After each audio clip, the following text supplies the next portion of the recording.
বাংলাদেশের সবচেয়ে শক্তিশালী ব্যাংক ছিল ইসলামী ব্যাংক বাংলাদেশ লিমিটেড।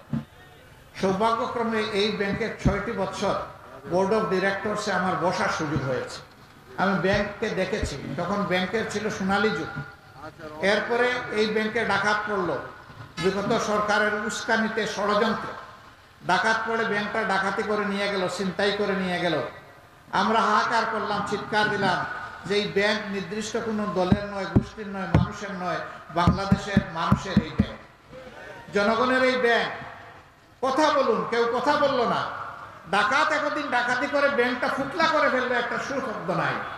এখন 5 তারিখের পরিবর্তনের পরে একদর অস্ত্র হাতে নিয়ে সেই ব্যাংক দখল করতে গেল। ব্যাংকের কর্মকর্তা কর্মচারীরা তারা জিজ্ঞেস করলো, তোমরা কারা? বললো যে আমরা এখন ব্যাংকের দায়িত্ব নিতে চাই, তোমাদেরকে কে পাঠিয়েছে? তখন আর কোনো জবাব দেয় না।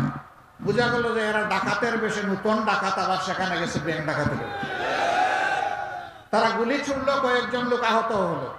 শেষ পর্যন্ত ব্যাংকের সৎ এবং ব্যাংক প্রেমিক দায়িত্বশীল কর্মকর্তা কর্মচারীদের প্রতিনিধিদের মুখে তারা পালিয়ে যেতে বাধ্য হয়েছে।